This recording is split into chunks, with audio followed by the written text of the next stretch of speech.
من 500 شركة في الاس ام بي 500 7 بس هم اللي بيسيطروا على تلت المؤشر، ابل ومايكروسوفت وجوجل وامازون وانفيديا وميتا وتسلا. السبعة دول لوحدهم بيمثلوا حوالي 30% من المؤشر كله. يعني انت لو اشتريت الاي تي اف بتاع الاس ام بي 500 تلت فلوسك رايحة ل7 شركات بس، وال493 الباقيين بيتقسموا التلتين التانيين. طيب هل ده كويس ولا وحش؟ خلينا اقول لك الصورتين.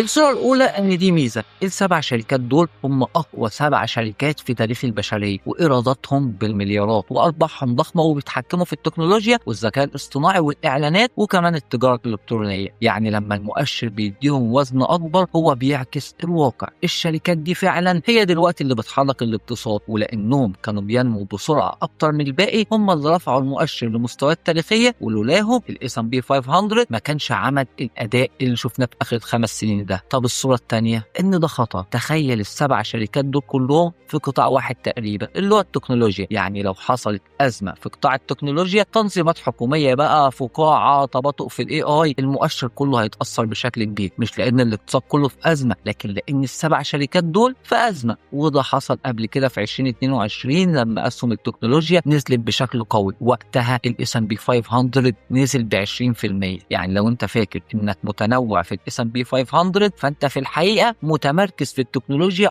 اكتر ما انت فاكر. وكمان عندنا مشكله تانية، الشركات الصغيره في المؤشر اللي ممكن تكون فرص نمو ممتازه وزنها صغير جدا. يعني حتى لو شركه رقم 400 في المؤشر ضعفت سعرها مش هتحس بيها في الاي تي اف اصلا، لان وزنها اقل من 5%. يعني المؤشر بيكافئ الكبير وبيتجاهل الصغير، وده بيخلي فيه تشوه في الوقت الحالي، لان فلوس الاي تي افس بتروح للكبير تلقائيا. طب ايه بقى الحل؟ لو عايز تنويع حقيقي شوف الايكوال ويت اس ام بي 500 اي تي اف. ده مؤشر فيه نفس ال 500 شركه، بس كل شركه بتاخد نفس الوزن. ابل زي الشركه رقم 450. كده فعلا انت متنوع، وكمان ممكن تضيف لمحفظتك اي تي افس من قطاعات تانية او اسواق كمان تانية، اوروبا بقى، اسواق ناشئه، عشان في النهايه ما تكونش معتمد على التكنولوجيا الامريكيه بس.